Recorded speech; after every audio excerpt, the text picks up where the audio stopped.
Oke, Assalamualaikum warahmatullahi wabarakatuh.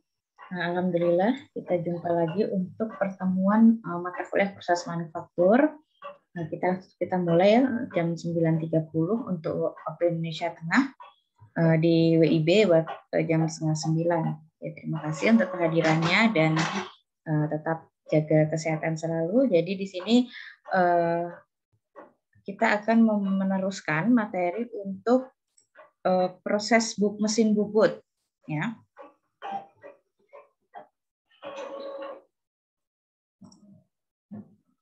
Sebentar, laptop saya agak nge-lag.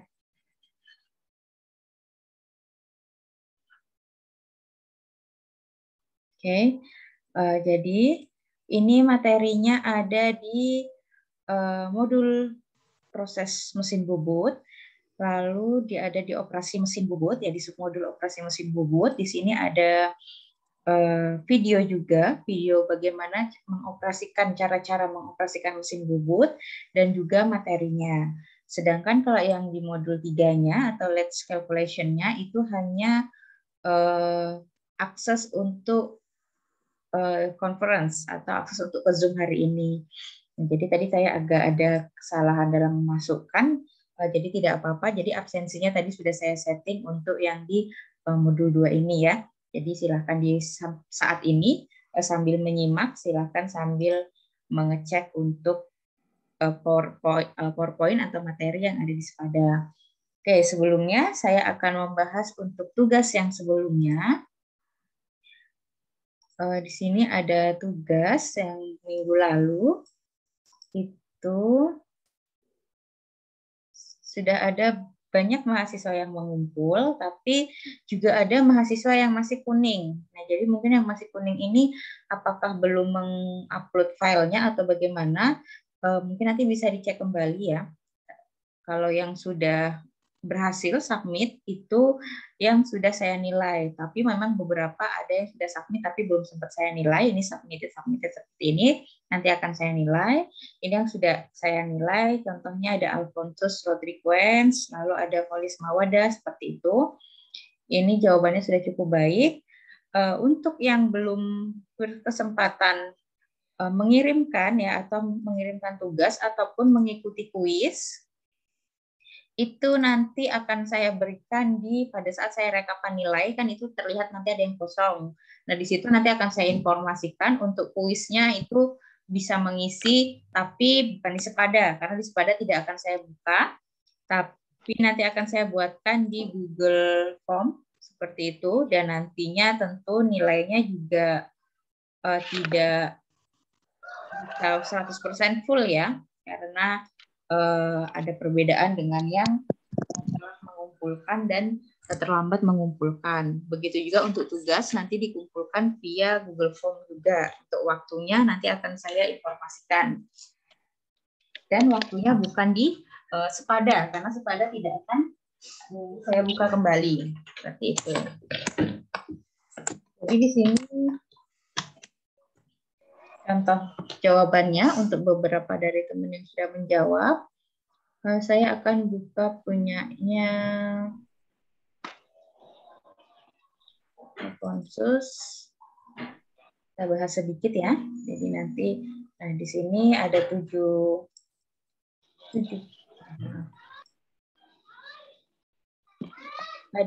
pertanyaan. Jadi untuk teman-teman yang lainnya nanti bisa diperhatikan untuk mengerjakan tugasnya itu rapi ya, rapi seperti teman-teman yang sudah mengerjakan ini. Yang pertama, pertanyaannya adalah jelaskan mengenai prinsip kerja mesin bubut. Jadi ini sudah cukup dijelaskan, proses membubut adalah salah satu proses pemesinan yang menggunakan pahat dengan satu mata potong untuk membuang material dari permukaan benda kerja yang berputar, bla bla bla, seperti itu. Dengan di sini benda kerja dicekam dengan proses spindle dengan bantuan cak yang memiliki rahang pada salah satu ujungnya, seperti itu. Lalu yang nomor 2 yang perlu dipertimbangkan secara umum atau garis besar yaitu apa sih yang perlu diperhatikan gitu ya pada saat proses pembubutan. Itu adalah bukan mesin, pada proses bubut itu adalah beban mesin, ukuran mesin, dan kapasitas mesin. Terus tujuan dari penggunaan cairan atau oli seperti itu di sini adalah untuk menghilangkan panas dari area pemotongan dan untuk melumasi permukaan pahat sehingga gesekan antar chip dan permukaan padat berkurang, juga untuk menghindari keropos seperti itu atau karatan. Lalu di sini ada perbedaan main drive dan feed drive, yaitu main drive merupakan putaran yang ada pada motor listrik, sedangkan feed drive merupakan pergerakan memotong benda menggunakan pahat. Itu, lalu ada perbedaan center latch and turret latch, lalu ada bagian utama dari mesin bubut, itu ada machine bed, headstock, tailstock, dan carriage. Lalu ada gerakan pada mesin bubut, ada gerakan melintang, gerakan berputar, dan gerakan memanjang. Jadi jawaban teman-temannya sudah cukup baik, dan juga ada punyanya Mbak Kolis Mawadah ini juga cukup sudah baik gitu ya, karena Mbak Kolis memberikan jawabannya lengkap sekali. Jadi nanti teman-teman bisa mencontoh seperti itu untuk tugasnya ya, bagaimana cara menjawab tugasnya sehingga saya juga pada saat mengoreksi juga lebih mudah seperti itu. Ini adalah contoh untuk tugas Mbak Kolis, dan yang lainnya yang sudah saya periksa semuanya alhamdulillah hasilnya baik dan sesuai dengan apa yang diminta seperti itu. Tinggal nanti yang belum menjawab bisa menyusul di Google Form ya untuk mengupload jawabannya. Oke, itu untuk tugas yang minggu lalu. Kita langsung masuk ke materi hari ini, yaitu tentang latch operation atau operasi mesin bubut. Jadi di sini nanti akan dibahas mengenai apa saja sih operasi yang bisa dilakukan di mesin bubut, lalu mata pahatnya jenis apa, jenis-jenis mata pahat seperti itu ya. Lalu rumus-rumus atau perhitungan-perhitungan yang digunakan pada mesin bubut seperti itu. Nah, di sini mesin bubut itu memiliki beberapa operasi yang bisa dilakukan, beberapa kegiatan atau pemesinan yang bisa dilakukan dengan mesin bubut. Jadi di sini ada dua jenis, bisa dia dengan benda kerja yang dikerjakan dengan caknya itu melakukan pencekaman, dan juga bisa dengan jenis-jenis cak lainnya seperti itu. Yang pada umumnya mesin bubut itu benda kerjanya dicengkram oleh cak dan bergerak rotasional sesuai arah perputaran spindle. Nah, lalu di sini juga terdapat yang selain cak itu, seperti yang sini, job is held on the mandrel which is supported between centers and driven by carriage and catch plates. Nah, jadi di sini ada yang namanya mandrel. Kalau kalian sudah menonton yang video yang saya berikan, nah di situ mandrel ini adalah fungsinya sama dengan cak, yaitu dia mencekam dari benda kerjanya, tapi dia itu untuk benda-benda kerja yang khusus seperti itu. Jadi di mesin bubut selain dengan cak itu bisa menggunakan mandrel ataupun collet. Nah, itu adalah jenis-jenis alat cekam. Nanti kita bahas di waktu di sekarang, cuma di halaman selanjutnya seperti itu. Ini adalah aplikasi pemakanan pahat pada mesin bubut. Nah, jadi pemakanan pahat ini yaitu bisa yang dari kanan dan atau juga bisa dari kiri. Lalu umumnya arah pergerakan dari mata pahat saat proses pemakanan itu dari kanan ke kiri. Jenis pemakanan ini disebut dengan right hand turning tool. Nah, kalau right hand ini dia pemakanannya itu dari kanan ke kiri. Sedangkan kalau yang dari kiri ke kanan itu yang left hand turning. Penggunaan mata pahatnya juga berbeda. Kalau untuk yang kanan menggunakan mata pahat kanan, untuk yang kiri juga menggunakan mata pahat kiri seperti itu. Lalu ini adalah beberapa contoh untuk operasi ya, operasi-operasi penting pada mesin bubut. Itu ada knurling, ada facing, ada petting and cutting off, ada drilling, reaming, boring, and internal threading. Nah, untuk masing-masingnya ini nanti akan dijelaskan lagi di pertemuan selanjutnya, tapi kalian juga bisa mulai melihat gitu seperti apa gitu ya untuk proses-proses kerjanya, bagaimana mereka bekerja seperti itu, sehingga nantinya saat saya menjelaskan itu udah ada bayangan drilling itu seperti itu, lalu drilling itu seperti apa, seperti itu. Untuk penjelasan singkatnya, di sini ada yang namanya turning atau tap turning itu ya. Turning merupakan operasi permesinan mesin bubut yang berfungsi untuk mengurangi diameter dari suatu benda kerja. Nah, jadi turning ini adalah mengurangi diameter. Jadi di sini misalnya diameter benda kerja itu 5 mm gitu ya. Lalu benda kerja itu mau kita buat menjadi 2 mm. Nah, itu dinamakan dengan turning. Dia mengurangi diameter benda kerja. Lalu ada facing seperti ini, misalnya facing workpiece on center. Nah, facing itu yaitu pembubutan muka dengan memakankan perkakas secara radial ke benda kerja yang berputar untuk mendapatkan permukaan yang datar. Facing bertujuan untuk mengurangi panjang benda kerja atau memotong benda kerja. Gerak pahat potongnya merupakan gerak lurus sejajar subuh X. Nah, jadi bisa dilihat di sini, dia dilakukan facing itu untuk memotong. Jadi misalnya panjangnya itu 10 cm akan dijadikan 7 cm. Berarti dia dipotong, yaitu penamaan gerakan itu adalah facing. Seperti itu. Lalu ada taper. Taper itu, nah di sini sama kayak tadi yang taper yang ini, yaitu taper turning itu pembubutan tirus dengan cara memakankan perkakas dengan membentuk sudut tertentu terhadap sumbu putar sehingga diperoleh bentuk konis. Taper turning dapat dilakukan dengan berbagai cara, yaitu taper attachment, template, dan tracer attachment, numerical control leads, tirus pendek, dan tirus panjang. Jadi bedanya dengan turning tadi, kalau yang di taper turning itu menggunakan sudut. Jadi dia ada sudutnya, ada kelengkungannya gitu ya. Ada sudut lengkung yang dipakai untuk proses pemakanannya.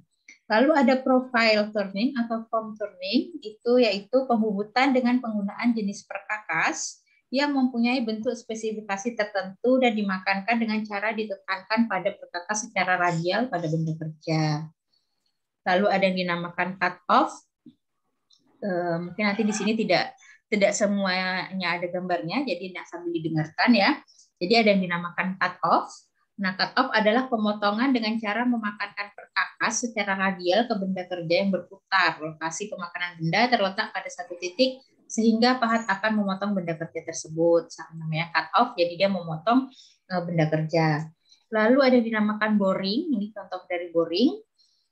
Boring adalah pengeboran dengan cara memakankan perkakas mata tunggal secara linier sejajar dengan sumbu putar pada diameter dalam suatu lubang benda kerja yang telah dibuat sebelumnya. Boring bertujuan untuk memperbesar lubang baik berbentuk garis lurus, tirus maupun busur yang tidak beraturan. Jadi dia membuat lubang pada suatu benda kerja. Jadi tidak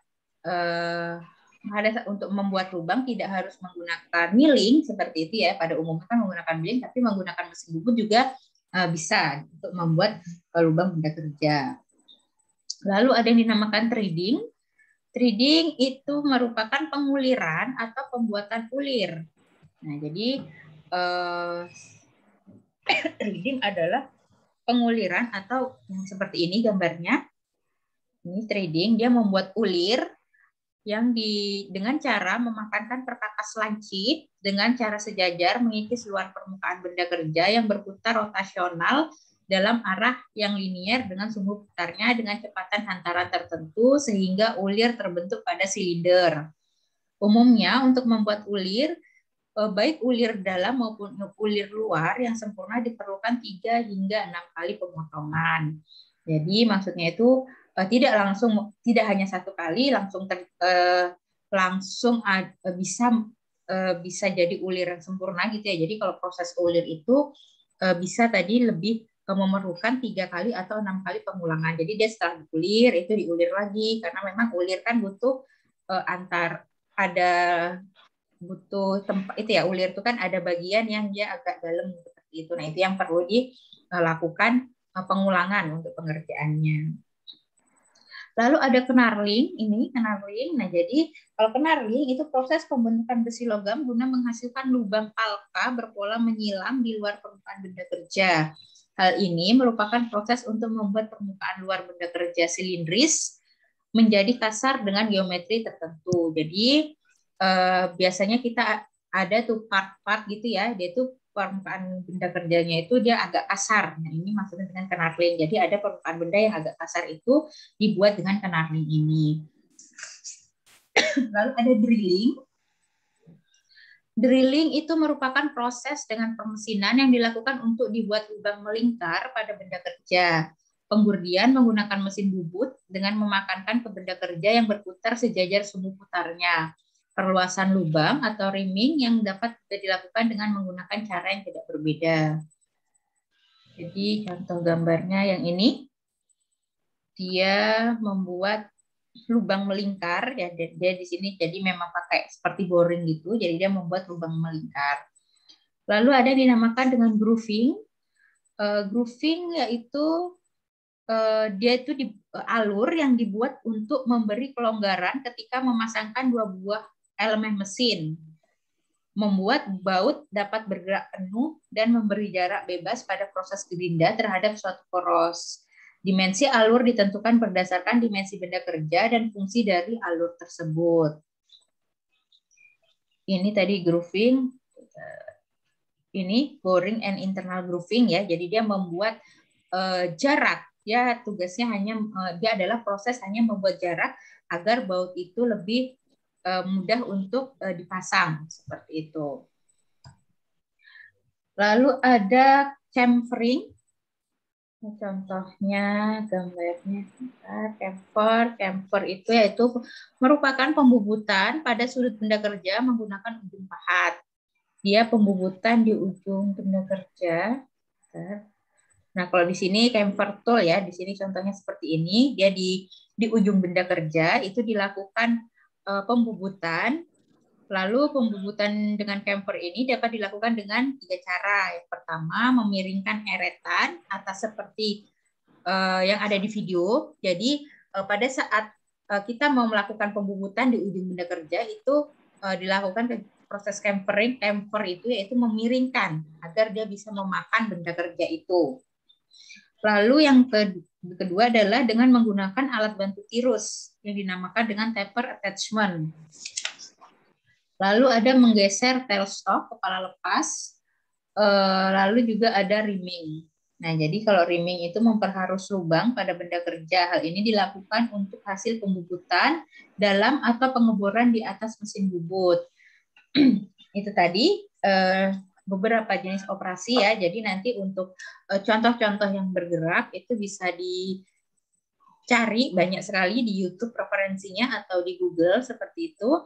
Dan nanti juga ada beberapa yang seperti drilling, camfer itu akan saya jelaskan lebih detailnya di pertemuan selanjutnya. Untuk garis besarnya seperti itu. Saya ulangin tadi untuk camfer itu dia proses pemakanan ya, pemakanan camfer tool ini untuk memakan atau membubut ujung benda. Jadi ada sudah saya berikan contohnya juga di video yang saya berikan itu bisa dilihat di situ bagaimana cara agar si mata pahat ini bisa memakan. Itu tadi dengan memiringkan sedikit memiringkan eretannya, bisa juga dengan menggunakan alat bantu tirus dan juga menggeser tailstocknya dimajukan seperti itu. Lalu juga bisa dengan rimming. Nah, rimming ini untuk proses penghalusan agar dia benda kerjanya itu lebih halus seperti itu.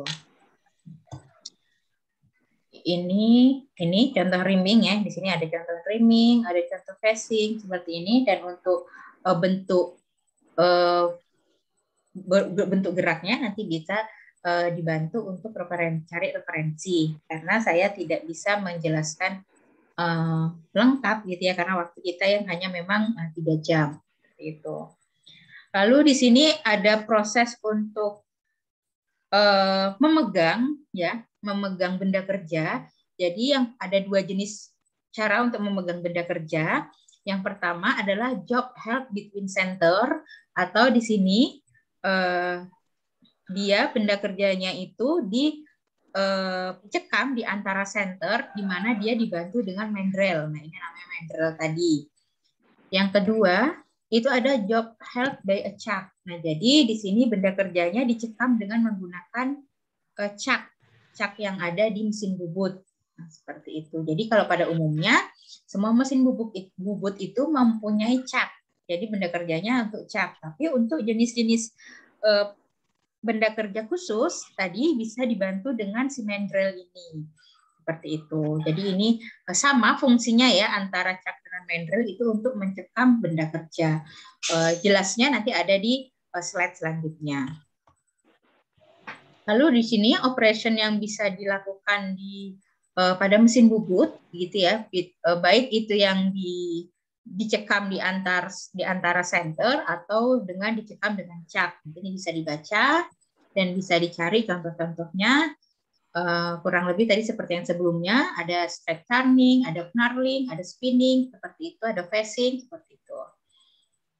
Lalu di sini ada kegiatan khusus, kegiatan maksudnya yang tadi yang bisa dilakukan dengan mesin bubut, tapi juga tidak bisa juga dia maksudnya itu yang biasanya orang tuh kurang tahu gitu kalau itu bisa dilakukan dengan mesin bubut karena dia punya mesin sendiri. Contohnya tadi seperti milling dan grinding. Nah, milling ini kan dia ada nih mesin milling gitu ya. Tapi milling ini juga bisa dilakukan di mesin bubut untuk proses millingnya. Seperti itu. Lalu di sini ada beberapa jenis atau tipe dari alat potong atau pahat dari mesin bubut seperti itu. Nah, jadi ini adalah beberapa jenis pahat mesin bubut ya. Di sini ada yang ada yang right hand tadi yang untuk pengerjaan dari kanan ke kiri, ada juga yang left hand yang digunakan untuk pekerjaan yang dari kiri ke kanan seperti itu. Nah, lalu apa sih kepentingan atau apa sih yang membedakan gitu ya untuk pada saat kita mau menggunakan pahat ini. Nah, jadi terdapat berbagai macam ataupun macam pahat pada mesin bubut yang dapat diklasifikasikan menurut perbedaannya. Jadi ada bedanya untuk masing-masing pisau ini atau mata pahat ini. Yang pertama, ada yang berdasarkan kepentingan atau keperluan pekerjaan. Nah, jadi di sini kalau dalam keperluan pekerjaan, pahat ini memiliki dua jenis, yakni pahat yang kasar dan pahat finishing. Nah, kalau pahat finishing yaitu ini digunakan jika ingin menghasilkan permukaan benda yang halus. Maka direkomendasikan untuk memakai pahat finishing. Namanya juga finishing gitu ya. Jadi dia digunakan pada saat kalian ingin menghasilkan suatu produk dengan permukaan yang halus seperti itu. Pahat ini dibagi menjadi dua jenis, yaitu pahat finishing datar dan pahat finishing titik. Di sini ada contoh pahat finishing seperti ini, left hand finishing gini ya, atau right hand finishing. Nah di sini kalau pahat finishing titik mempunyai sisi potong bulat, sedangkan pahat finishing datar mempunyai sisi potong rata. Tambahan setelah melakukan proses gerinda, pahat finishing diharuskan untuk dipoles atau dihoning dengan oil stone pada sisi potongnya, agar tadi pahat diberikan pelumas agar pahatnya tidak mudah rusak. Lalu ada pahat kasar, yaitu ini digunakan jika menginginkan permukaan benda yang tidak terlalu halus atau yang kasar seperti itu. Maka pengerjaan penyayatannya dapat dilakukan secara cepat, maka digunakan pahat kasar dengan konstruksi yang dibuat dia lebih kuat seperti itu. Jadi pahat kasar ini pengerjaannya akan lebih cepat daripada pahat yang halus atau pahat yang finishing, karena dia memang permukaannya itu kita tidak membutuhkan permukaan yang terlalu halus seperti itu. Selanjutnya ada berdasarkan letak penyayatan.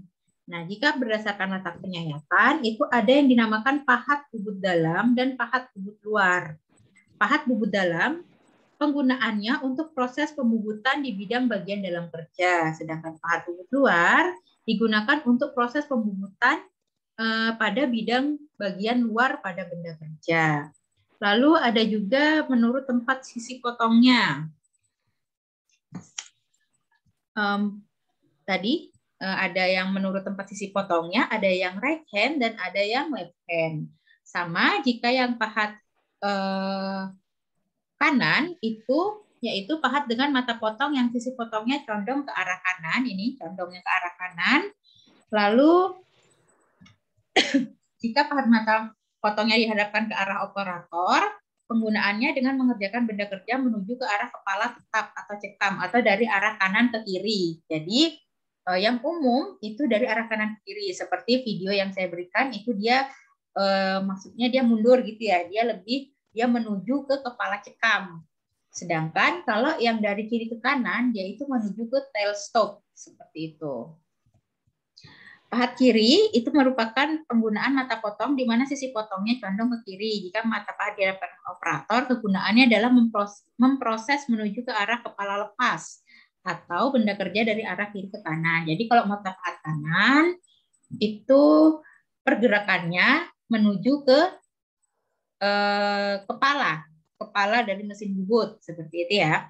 Lalu kalau yang dari kiri ke kanan dia menuju ke tail stop seperti itu. Selanjutnya ada menurut kegunaan atau fungsinya. Di sini ada pahat sisi atau pahat muka, lalu ada pahat ulir, lalu ada pahat rata, pahat chamfer, pahat potong, dan pahat alur. Nah, kalau pahat sisi itu pahat bubut jenis yang sistem kerjanya adalah dengan menggerakkan dari tengah benda kerja ke arah keluar atau sebaliknya tergantung dari arah putarannya.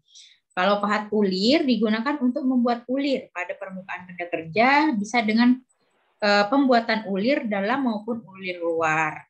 Lalu ada pahat rata, ini pahat yang digunakan sering kita gunakan juga, yaitu untuk membuat permukaan rata pada bidang memanjang.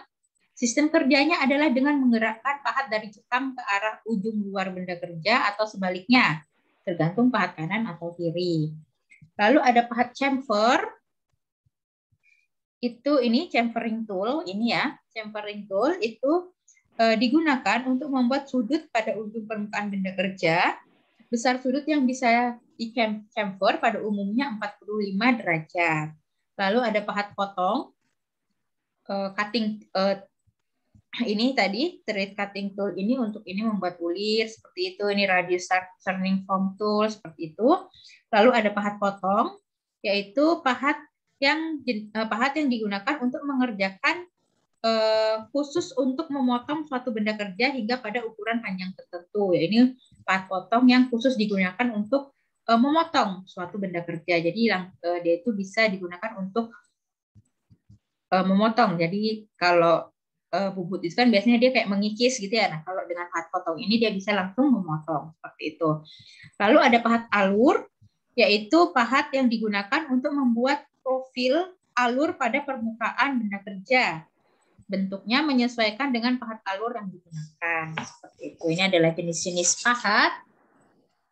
Ini untuk tujuan yang umum atau untuk pekerjaan yang umum, kita biasa menggunakan single point tool. Tapi untuk kegiatan atau produk-produk khusus, operasi-operasi khusus, kita menggunakan multi point tool seperti itu. Ini adalah tadi let's cutting tool, sama seperti yang gambar tadi ya, hanya ini berbentuk saya buat ini saja apa poin. Ini berdasarkan yang sudah saya jelaskan sebelumnya. Di sini ada rock turning tool, dia digunakan untuk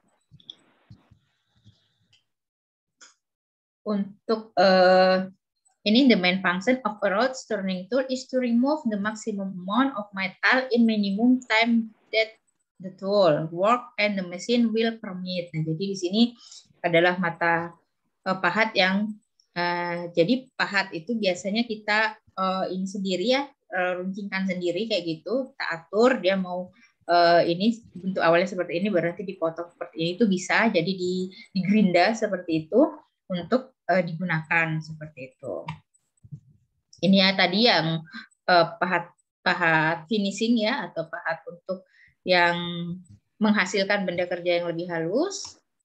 Lalu ini ada pahat chamfer tadi, pahat chamfer untuk untuk membuat sudut pada ini. Jadi ada perbedaan kayak gini. Ini membuat sudut namanya pahat chamfer. Lalu ada solder turning tool. Nah, di sini ada ini pahat-pahatnya seperti ini.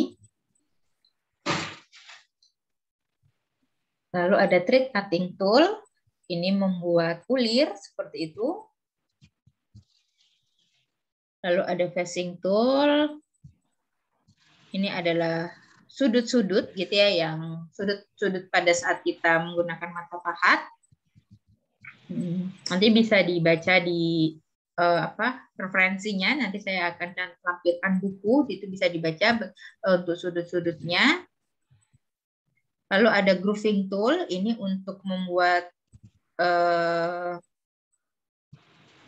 part atau bagian gitu ya, bagian yang dia mungkin nanti bisa kayak di sini dia kayak ada nanti misalnya baut gitu ya, dia kayak menggigit gitu untuk biar dia bisa ngunci. Nah, seperti itu, ini dinamakan dengan grooving tool. Lalu ada forming tool. Di sini turning curve profiles may be affected by using ordinary lathe tool, flat forming tool, circular forming tool. Nah, jadi di sini sama seperti tool-tools yang lainnya, dia bisa untuk dia dibuat untuk dua tipe, simple forming tool dan flat dovetail forming tool. Contohnya ini, contohnya adalah seperti ini. Dia membuat area juga di antara, di tengah-tengah dari benda kerja itu. Agar dia biasanya ada kan baut-baut yang tengahnya lekuk gitu ya. Untuk dia ada nanti dia kayak menggigit biar lebih kuat atau gimana seperti itu. Nah, itu digunakan dengan forming tool yang dinamakan dengan forming operation.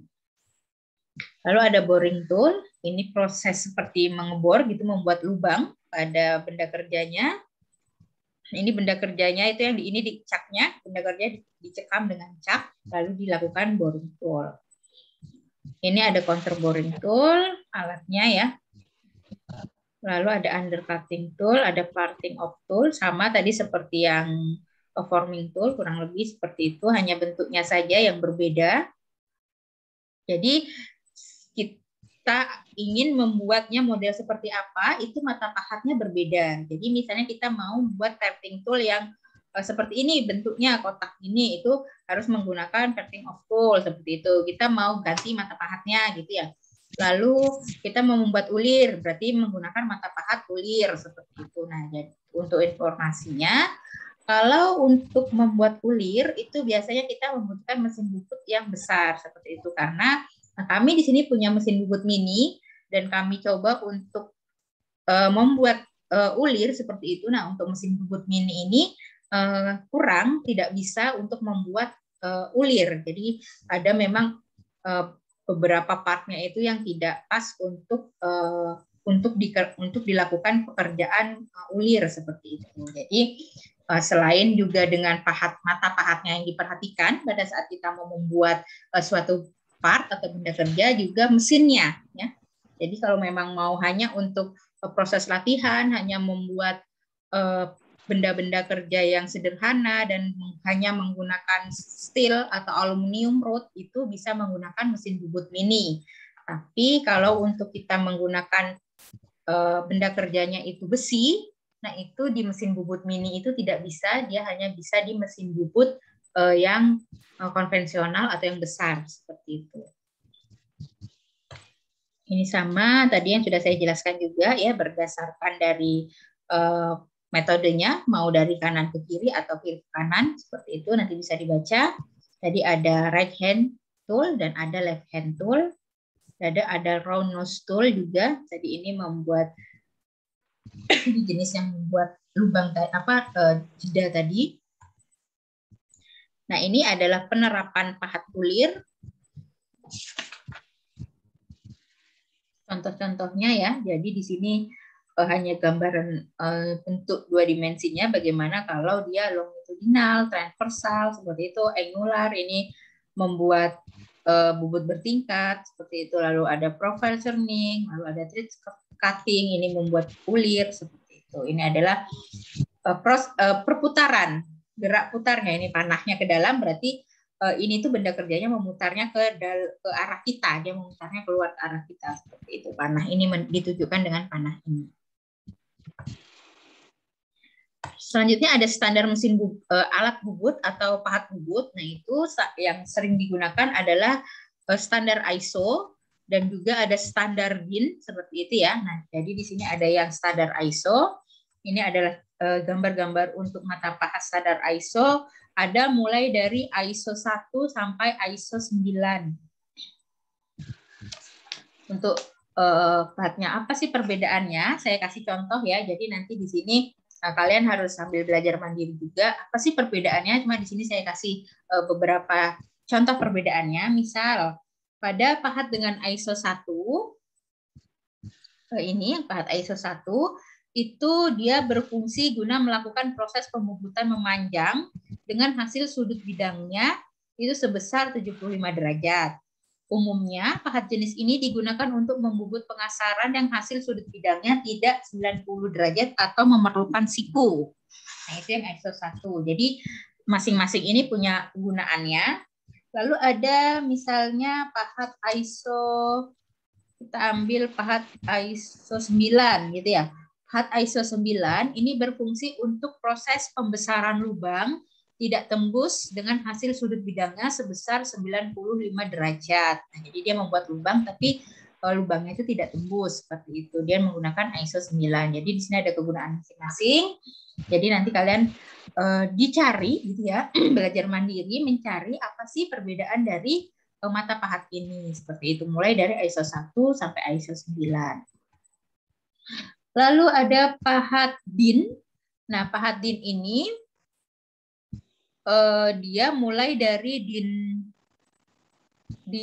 4971 sampai DIN 4980. Nah,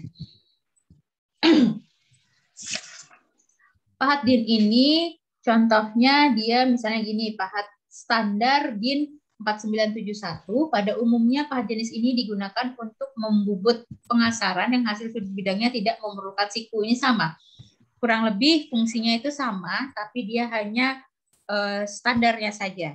Maksudnya jenisnya saja gitu ya. Yang tadi ISO, yang ini DIN, seperti itu. Nanti bisa dicek untuk perbedaannya. Lalu di sini ada macam-macam pahat bubut atau sisipan.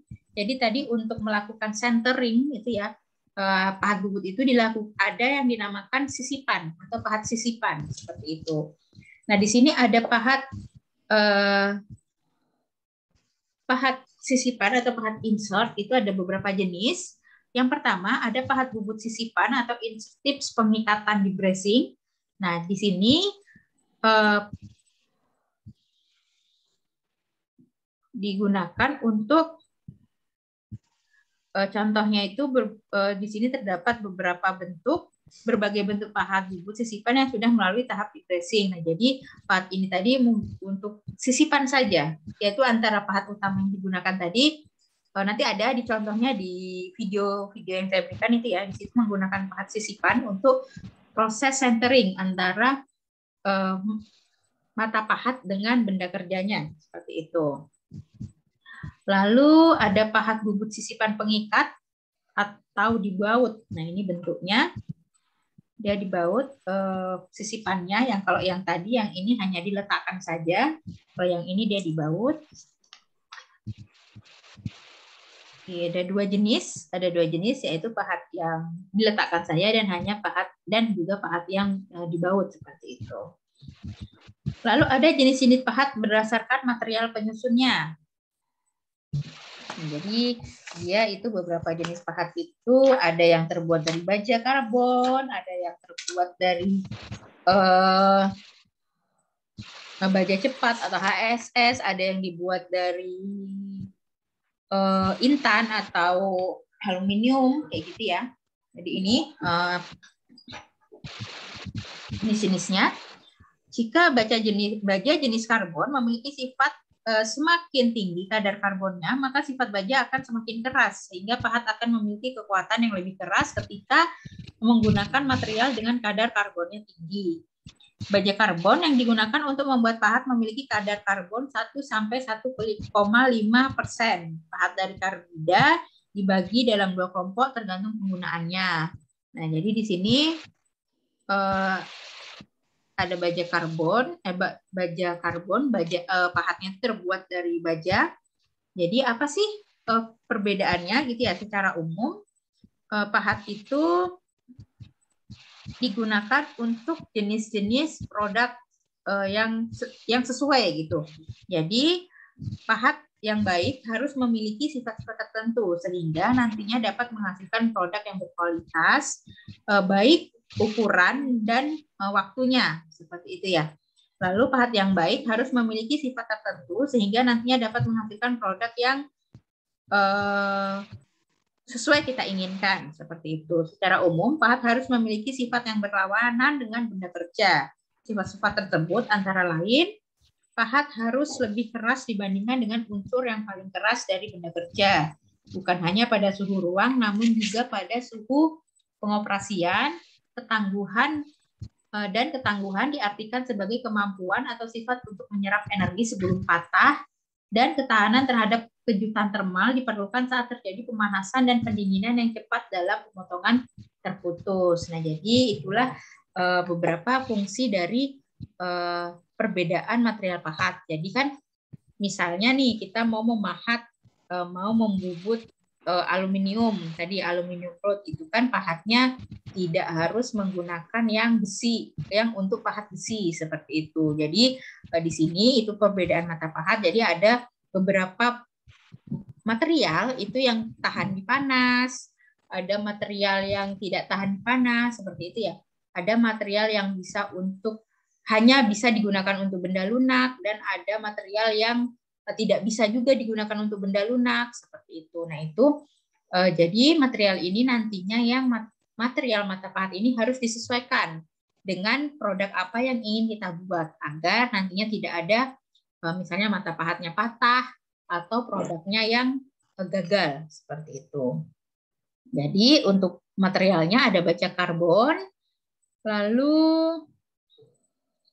ada juga baja cepat. Nah, baja cepat atau HSS ini yang umum digunakan. Jadi seperti yang di video yang saya berikan itu, di situ kami menggunakan baja cepat atau HSS. Jadi di pahatnya itu tertulis HSS seperti itu. Pahat yang menggunakan dengan jenis HSS merupakan pahat yang paling umum digunakan. Biasanya digunakan untuk pemotongan cepat. Pahat HSS memiliki sifat yang lebih tahan panas daripada pahat karbid, sehingga sebaiknya menggunakan pahat HSS ketika pemotongan panas. Jadi pahat HSS ini atau high speed steel ya, HSS itu high speed steel, dapat dipilih jenis M atau T. Jenis M berarti ini jenisnya ada M dan jenis T. Jenis M berarti pahat HSS yang mengandung unsur molybdenum, dan jenis T berarti pahat HSS yang mengandung unsur tungsten. Nah, jadi pahat dari HSS biasanya dipilih jika pada proses pemesinan sering terjadi beban kejut atau proses pemesinan yang sering dilakukan interupsi atau terputus-putus. Hal tersebut misalnya membuat benda segi empat menjadi silinder, membuat bahan benda kerja hasil proses penuangan, dan membuat eksentris atau proses pengasaran. Pemilihan jenis material penyusunan pahat akan berpengaruh pada kecepatan pemotongan yang akan digunakan ketika proses pembubutan. Nah, jadi kenapa ini umum digunakan daripada yang pahat baja karbon ya? Tadi pahat HSS ini dia lebih cepat memotong, lebih cepat menyayat si benda kerja ini daripada yang karbid tadi, dan dia juga lebih kuat untuk baja HSS ini. Di sini ada kecepatan pemotongan berdasarkan jenis material pahat. Misalnya dia cast iron ini 20 sampai 28 meter per menit. Kalau yang mild steel itu 18 sampai 25 meter per menit. Lalu kalau HSS itu 12 sampai 10 meter per menit. Seperti itu. Ini adalah tabel kecepatan pemotongan. Ini juga sama konstruksi, misalnya untuk konstruksinya gitu ya. HSS itu batangan, karbida itu untuk yang sisipan atau pahat sisipan tadi. Dia lebih digunakan untuk pahat sisipan, hanya yang untuk menambahkan gitu ya, membantu gitu. Karena dia pahat yang jenis karbida ini kalau digunakan dia tidak bisa cepat dalam proses pengikisan atau pemotongan benda kerjanya. Lalu ketahanan terhadap suhu tinggi, kalau HSS itu tidak baik, kalau karbida baik. Lalu perbedaan jenis coolant itu HSS cairan, kalau karbida harus menggunakan udara atau air blow. Sifat materialnya HSS ulet tapi cepat aus. Nah, jadi kalau HSS memang kita harus sering menajamkan kembali dengan gerinda seperti itu. Tapi kalau yang karbida itu getas atau tidak mudah aus. Kecepatan potongnya lebih cepat di HSS 10 sampai 20 meter per menit. Kalau yang karbida itu 80 sampai 120 mm per menit. Harganya HSS itu murah, sehingga itu tadi yang kenapa umumnya kita menggunakan jenis pahat HSS. Dia lebih murah dan dia lebih banyak di pasaran seperti itu. Kalau yang karbida itu mahal, konversi energinya sulit melepaskan panas. Lalu kalau karbida mudah melepaskan panas. Nah, jadi dia itu kalau yang HSS itu tidak mudah patah. Kan kalau dia sulit untuk melepaskan panas berarti dia tidak mudah, dia menyebabkan salah satunya itu tidak mudah patah seperti itu. Semakin dia panas, maka material itu akan semakin mudah patah seperti itu. Sama kecepatan potongnya nanti bisa dibaca. Ada juga pahat baja. Nah, di sini keuntungannya yaitu penggunaannya hanya untuk kecepatan potong rendah dan juga harganya tidak mahal, dapat memotong benda kerja yang lunak. Ini tadi HSS, pahat baja.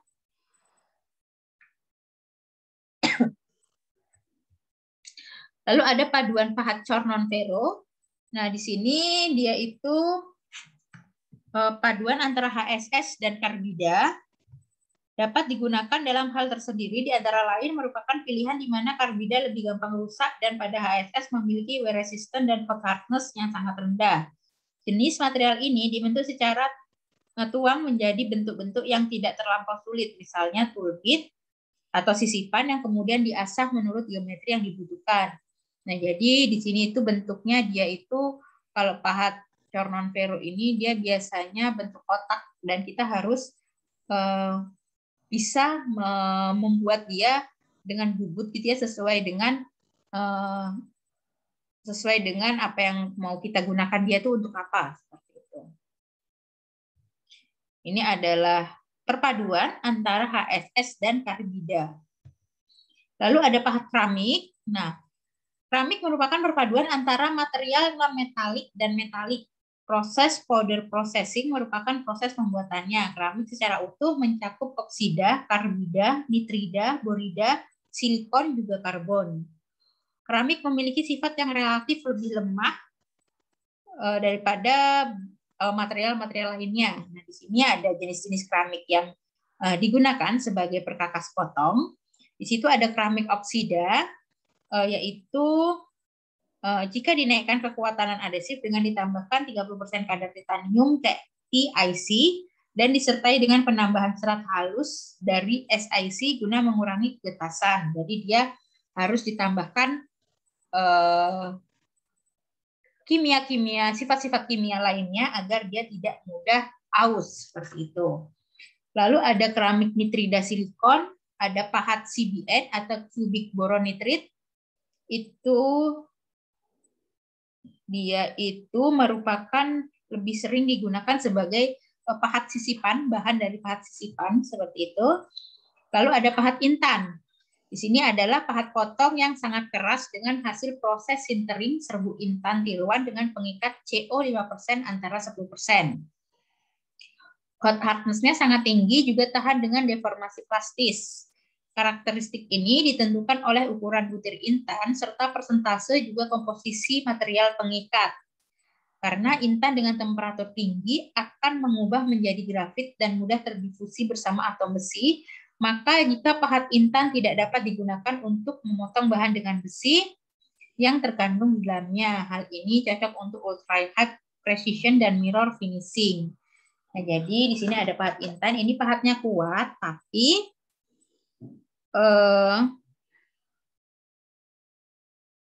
dia tidak bisa digunakan untuk memotong material yang terdapat besinya di dalamnya, seperti itu. Dia kuat tapi tidak bisa untuk yang material besi gitu ya. Dia kuat dalam artian dia tidak mudah patah seperti itu karena tadi hot hardness-nya itu sangat tinggi. Seperti itu, dan juga tahan dengan deformasi plastis. Ini contohnya untuk pahat intan atau pahat keramik. Dia seperti pengecoran gitu ya. Lalu selanjutnya ada types of chuck atau jenis-jenis chuck atau alat pencekam itu. Nah, jadi untuk mesin bubut itu ada beberapa jenis mata cekamnya, yaitu ada yang cekam rahang 3, ada yang cekam rahang 4, ada yang namanya faceplate untuk benda kerja yang berbentuk iringan, lalu juga ada collet. Nah, seperti itu. Collet ini dia mandrel seperti itu. Ini adalah gambar untuk 4 mata pencekam. Di sini ada 4, yaitu di sini digunakan untuk benda kerja tidak silindris. Alat pencekam ini masing-masing rahangnya bisa diatur sendiri sehingga mudah dalam mencekam benda kerja yang tidak silindris. Jadi maksudnya di sini ini mata cekamnya ini bisa diatur, bisa maju mundurkan gitu ya. Jadi kalau bendanya itu tidak silindris, dia bisa tetap dicekam oleh si 4 mata cekam ini seperti itu. Lalu ada yang universal atau ini adalah mata cekam yang ada di rata-rata mesin bubut pada umumnya itu adalah bubut dengan 3 cekam seperti itu. Cekam rahang 3 itu ya adalah alat pencekam ini 3 buah rahangnya bergerak bersama-sama menuju sumbu cekam apabila salah satu rahangnya digerakkan. Jadi ini khusus untuk benda-benda yang silinder atau silindris seperti itu ya. Benda yang bulat itu digunakan di mata cekam rahang 3. Sedangkan benda yang tidak silindris itu tidak bisa digunakan di cekam rahang 3. Bisanya di cekam rahang 4 seperti itu. Lalu ada combination chuck di sini. Lalu ada magnetic chuck, ini untuk kegiatan-kegiatan khusus gitu ya, dan ini tidak umum dimiliki oleh industri ataupun orang ataupun lab itu. Yang biasanya ada di industri itu ya cekam rahang 3 atau cekam rahang 4. Ini udah untuk yang industri ke atas lah, untuk yang magnetic chuck seperti itu. Ini yang collet chuck. Nah, jadi kalau collet chuck itu dia digunakan untuk mencekam benda kerja berbentuk silindris dengan ukuran sesuai diameter collet. Nah, jadi kalau tadi yang cekam rahang 3 itu yang penting dia silindris saja. Mau dia itu diameternya berbeda-beda itu bisa, karena dia rahang itu bisa bergerak. Satu bergerak, dia semuanya bergerak. Kalau yang rahang 4 itu dia bisa digunakan untuk yang benda tidak silindris, karena masing-masing rahangnya itu bisa digerakkan sendiri-sendiri. Jadi jadi misalnya bentuk bendanya segitiga gitu ya. Nah, itu pakai rahang 4 karena dia ada rahangnya itu bisa dimundurkan yang satu, yang lainnya tidak mundur, nah kayak gitu. Tapi kalau collet itu dia colletnya sudah ada diameternya, sehingga yang bisa digunakan dengan collet chuck ini hanya diameter yang sesuai yang benda kerjanya itu diameternya itu sama dengan diameter si collet ini seperti itu. Namun untuk penggunaan collet ini di benda kerjanya itu tidak ada bekas gigitannya karena dia halus ya di sini ya. Terlihatkan di sini dia halus seperti itu. Ini adalah perbedaannya. Lalu ada air or hydraulic operated chuck, ini untuk yang lebih lebih modern seperti itu. Lalu ada drill chuck, ini untuk yang contohnya proses pembubutan seperti itu, yang dia yang bergerak boringnya seperti itu. Nah, ini untuk jenis-jenis cak atau alat cekamnya. Ini untuk perbedaannya nanti bisa dibaca tadi antara 3 rahang dan 4 rahang seperti itu, nanti bisa dibaca. Lalu selanjutnya ada Let's calculation atau rumus-rumus yang digunakan pada mesin bubut seperti itu. Di sini ada cutting speed, lalu ada spindle speed, lalu ada feed rate, ada depth of cut, ada machining time, ada tapering, ada material removal rate. Di sini ada average cutting speed-nya, rata-rata kecepatan memotongnya ya yang udah distandarkan dengan menggunakan mata pahat jenis HSS. Lalu di sini juga ada cutting speed, feed and depth of cut for different tool material. Jadi ini berdasarkan perbedaan materialnya. Di sini ada HSS, ada stellite, ada cemented, ada cemented carbide seperti itu. Di sini akan saya berikan contoh dari perhitungannya. Sampai sini ada yang ditanyakan? Sambil saya siapkan untuk contoh perhitungan. Jadi pesan saya, materinya jangan hanya yang dari saya ya, karena memang tidak cukup, penjelasannya pasti tidak 100% karena tidak semuanya bisa saya sampaikan dalam waktu perkuliahan yang hanya beberapa jam. Jadi mahasiswa bisa mencari di buku e-book ataupun buku hardnya itu banyak sekali dijual.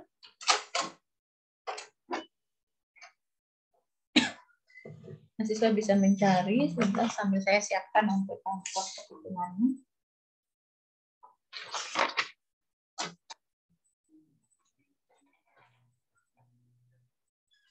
Silahkan jika ada yang mau ditanyakan. Jadi tadi mesin bubut tidak hanya bisa membubut ya, tapi juga bisa membuat bor, lubang seperti itu yang biasanya dilakukan dengan milling seperti itu.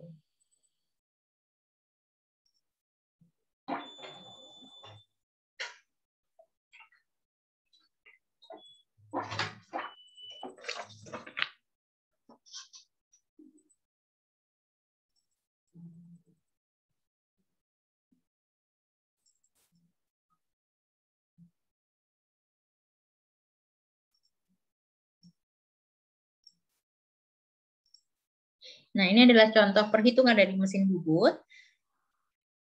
Misalnya di sini kita diminta untuk mencari nilai N-nya. N ini adalah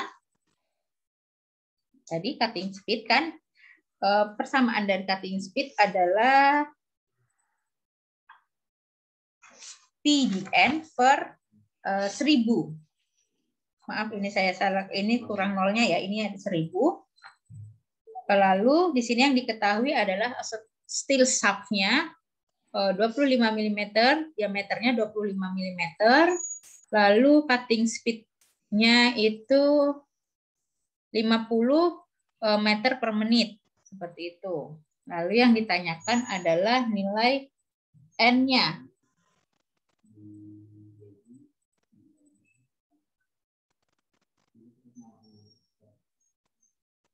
N ini adalah kecepatan spindle. Jadi N ini adalah kecepatan spindle. Jadi find the RPM of the shaft. Nah, jadi RPM ini adalah satuan dari kecepatan spindle. Jadi pada saat ditanya find the RPM, maka kalian harus berpikirnya langsung menggunakan bahwa itu adalah kecepatan spindle, gitu ya. Jadi di sini dimasukkan tadi cutting speed sama dengan PDN per 1000 M per menit, meter per menit. Nah, situ. Cutting speed-nya berapa? Cutting speed-nya ini 50 ya, at a cutting speed of 50 meter per menit. Cutting speed-nya 50 sama dengan Pi dikali 25, diameternya 25 dikali N per 1000. Jadi yang kita cari adalah nilai N-nya atau spindle speed-nya. Sehingga dilakukan operasi matematikanya, N-nya yang dicari N sama dengan 50 dikali 1000 dibagi Pi dikali 25. Hasilnya adalah 637 RPM. Seperti itu. Coba dihitung apakah benar 637, gunakan kalkulatornya. Pasti insya Allah semuanya sudah punya ya kalkulator yang saintifik itu. Jadi kalau menggunakan kalkulator itu sudah langsung bisa. Tapi kalau menggunakan kalkulator biasa, itu pasti dihitung satu-satu. Tapi kalau menggunakan kalkulator saintifik itu, ya bisa kita langsung hitung.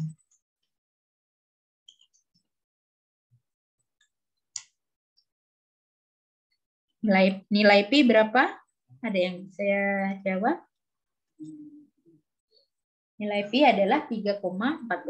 3,14. Nah ya oke. Mas Wahyudi menjawab nilai Pi adalah 3,14. Jadi misalnya ada soal, walaupun saya tidak menuliskan nilai Pi-nya, tidak perlu tanya lagi ya, jangan tanya Bu, Pi-nya berapa Bu? Gitu. Karena nilai Pi adalah ketentuan umum 3,14. Tadi teman Mas Wahyudi Boliti sudah bantu jawab. Oke, hasilnya sesuai ya, 637 seperti itu. Jadi di sini biasanya trikinya di soal seperti itu. Dia tidak langsung menyebutkan carilah nilai dari spindle speed-nya seperti itu. Dia tidak langsung menyebutkan seperti itu, tapi di sini find the RPM of the shaft seperti itu. Jadi kalau sudah dia mengatakan RPM berarti di sini adalah spindle speed. Taunya dari mana? Karena satuan dari spindle speed adalah RPM seperti itu. Contoh yang nomor 2 di sini adalah find the time required for one full cut on a workpiece of 350, panjangnya 350 mm dengan diameter 50 mm. Cutting speed-nya adalah 35 mm dan feet-nya 0,5 mm per revolution. Jadi satu kali putaran yaitu 0,5 mm seperti itu untuk feet-nya. Kita gunakan persamaan cutting speed tadi, P di N per 1000 sama dengan P dikali 50 dikali N per 1000. Lalu hasil N-nya adalah 35, tadi spindle speed-nya 35, sehingga didapatkan 1000 dikali 35 sama dengan P dikali 50 sama dengan 225 per 5. Number of revolution-nya per complete cut-nya 350 per 0,5. Jadi 350 tadi panjangnya 350, sekali dia revolusi itu, sekali dia mutar 0,5. Sehingga dia ada revolusinya ada 700 putaran gitu ya untuk menyelesaikan tugas itu. Sehingga waktu yang dibutuhkan untuk dalam proses ini, pemotongan benda kerja ini adalah 700 dibagi 225. Ini 225 ya, kurang 2-nya. Ada sama dengan 3,14 menit. Jadi waktu yang dibutuhkan adalah 3,14 menit untuk melakukan pekerjaan benda kerja 350 dan dengan diameter 50 mm seperti itu. untuk full cut-nya, untuk full cut pemotongan penuhnya. Gitu. Tapi ini modelnya kita tidak tahu karena dia tidak digambarkan model. Seperti itu. Lalu ada lagi contohnya yang kedua. Bentar.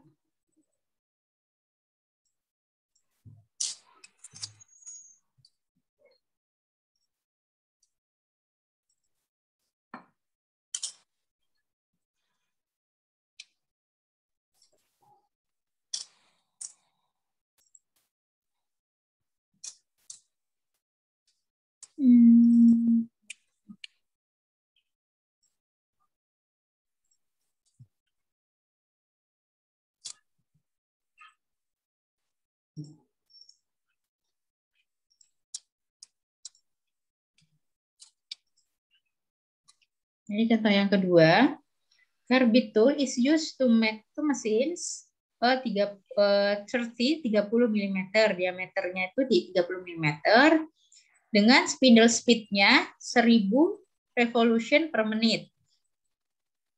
What is the cutting velocity? Nah, jadi ditanyanya cutting velocity of the above turning operation. Nah, di sini sama ini cutting speed tadi ya, rumus persamaannya itu yaitu P di N per 1000. Lalu di sini please note that the above formula is based on the standard unit of measurement of the related quantities. Jadi maksudnya dia ini standar perhitungannya ini. Jika nanti di soal itu dia satuannya itu tidak sesuai, maka harus dikonversikan dulu ke sini, ke satuan-satuan yang sudah ditentukan. Seperti itu ya. Jadi jangan tidak boleh langsung dihitung. Jadi dicek dulu satuannya apakah sama atau beda. Seperti itu. Jika sama, bisa langsung dilakukan perhitungan. Jika beda ya harus dikonversikan dulu. Lalu di sini penyelesaiannya, di sini ada N. Ini adalah spindle speed-nya. Lalu satuannya RPM. Lalu ada workpiece diameter D. Di sini adalah workpiece diameternya. Satuannya milimeter. Maksudnya ini diameter benda kerja ya. D ini diameter benda kerja. Ini kan benda kerja. Ini pahatnya. Ini caknya. Seperti itu. Lalu ada feet. Feet itu S ini milimeter per revolution. Lalu ada cutting velocity. Yang ditanya adalah cutting velocity meter per menit. Lalu di sini rumusnya ini, alternatifnya ini. Sehingga didapatkan sama cutting velocity itu maksudnya dengan tadi cutting speed gitu ya. P dikali 30 dikali 1000 sama dengan P dikali 30 dikali 1000 dibagi 1000. Tadi kan 1000 yang 1000 yang ini, 1000 yang pembaginya ini adalah ketentuan dari rumus. 1000 ini adalah tadi di soal 1000 itu adalah spindle speed-nya. Nah, kalau yang di soal sebelumnya yang diketahui adalah cutting speed-nya. Kita mencari spindle speed. Kalau yang di soal yang contoh yang di sini ya, kita mencari nilai N-nya. Tapi kalau yang di contoh kedua ini kita mencari cutting speed-nya karena N-nya sudah diketahui. Sehingga langsung saja dimasukkan ke rumus, didapatkan hasil 94,25 meter per menit untuk cutting velocity in turning as per the given condition. Untuk kondisi ini kecepatan spindle-nya adalah 94,25 meter per menit. Seperti itu. Jadi nanti dibaca dengan teliti soalnya seperti itu ya. Yang kalau yang diketahui itu apa gitu. Kalau dia diketahui cutting speed-nya, berarti dia dicari spindle speed-nya. Kalau yang diketahui spindle speed-nya, yang dicari cutting speed-nya seperti itu. Kalau dia tidak ada kedua-duanya, itu dia bisa digunakan untuk kecepatan standar yang ada di tabel seperti itu. Tadi kan di PowerPoint saya itu ada kecepatan potongan gitu ya, kecepatan memotong standar seperti itu. Digunakan itu jika memang soal itu tidak diketahui, tidak dicantumkan gitu atau tidak diberikan informasinya seperti itu. Untuk kecepatan pemotongan itu digunakan kecepatan pemotongan dasar atau yang sesuai dengan ketentuan untuk beberapa kondisi, untuk beberapa kondisi tertentu seperti itu. Ini contoh-contoh lainnya. Ini mencari N, mencari spindle speed, ini mencari calculation of speed feet per menit, mencari VF, lalu di sini ada calculation of chip volume, mencari nilai Q-nya, lalu mencari power requirement-nya. Nah, seperti itu. Jadi nanti ini saya cantumkan, saya berikan di materi ya. Jadi nanti bisa dibaca dan juga bisa dilatih karena biasanya pada saat sekarang kalian masih bingung gitu apa yang saya jelaskan gitu ya. Itu bisa dibantu kalian cari contoh soalnya, disesuaikan dengan persamaan yang ada, dengan apa yang saya berikan ini, diingat-ingat, disama-samakan itu, semakin kita, karena kalau namanya perhitungan itu, kita tidak bisa langsung tahu, kita tidak bisa langsung paham kalau kita belum nyoba ngitung-ngitung sendiri kayak gitu. Jadi dicari contoh-contoh soalnya, dikerjakan seperti itu. Jadi nanti pada saat saya kasih tugas atau ujian bisa mengerjakan. Sampai sini ada yang mau ditanyakan? Ibu Sudah izin pukul bertanya. 10.40. Ya, silakan. Ibu, yang untuk kalau misalnya yang tidak ada kecepatan spindle sama pengotongannya itu, untuk kecepatan dasarnya itu bagaimana, Bu? Tadi ada yang di materi itu saya berikan ya, yang di nanti coba di slide-nya. Nah, di situ ada di slide terakhir itu dia sebentar. Jadi dia nanti di soal itu ada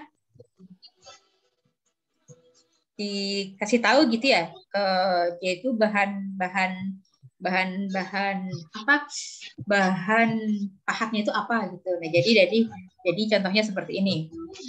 Nih, untuk Berdasarkan material.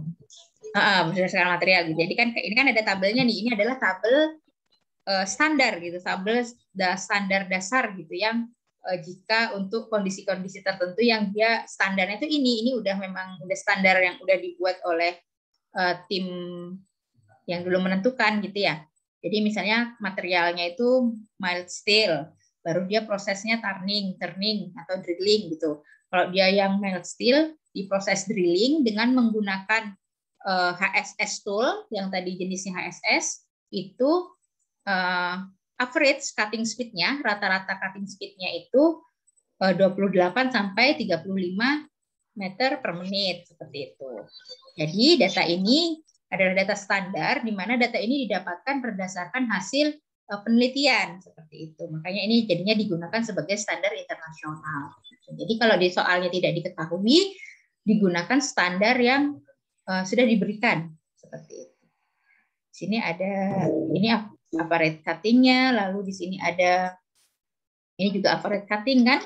Kalau di sini dia memakai HSS atau bentuknya atau dari cemented verbit seperti itu atau stellite seperti itu. Oke, ada lagi yang cukup jelas? Terima kasih, Bu. Oke, sama-sama. Ada lagi yang mau bertanya? Oke, jika masih tidak ada, tidak apa-apa. Nanti saya berikan tadi contoh-contoh soalnya ya. Jadi dipelajari, dipahami dulu, dilatih untuk bagaimana cara mengerjakannya, dan juga ditonton videonya. Jadi nanti bisa mengoperasikan. Kalau misalnya kita tatap muka, itu akan lebih mudah karena kalian bisa langsung melihat gitu ya bagaimana cara mengoperasikan mesin bubut. Tetapi di sini sudah saya berikan untuk videonya. Silahkan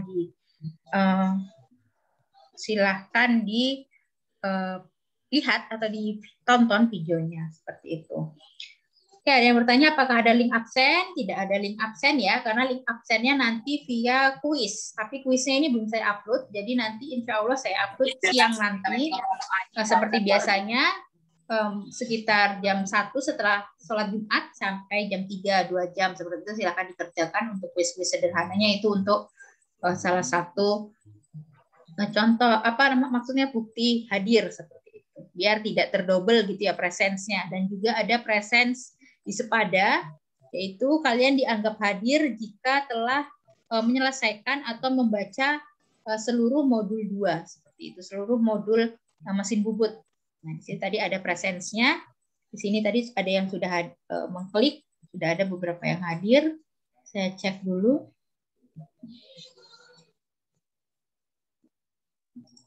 Nah, di sini sudah ada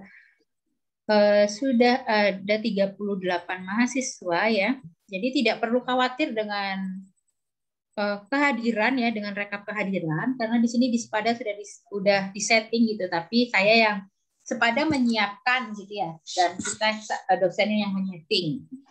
Nah, jadi di sini presensnya saya buka di jam 9 sampai jam 16. Di sini sudah sudah banyak sekali yang melakukan presence. Nah, di sini kan ini udah terlihat nih mana yang sambil melihat PowerPoint-nya, mana yang tidak sambil menyimak kayak gitu. Jadi presence-nya dari ini. Presence-nya akan saya lihat dari ini dan dari nilai kuis seperti itu.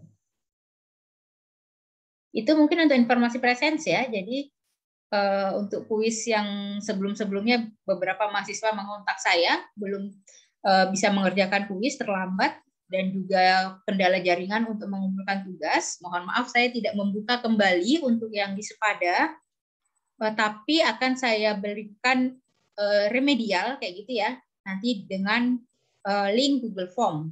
Tapi saya belum tahu untuk waktunya kapan, ditunggu saja. Nanti akan saya infokan jika sudah tersedia seperti itu. Sampai sini ada yang mau ditanyakan?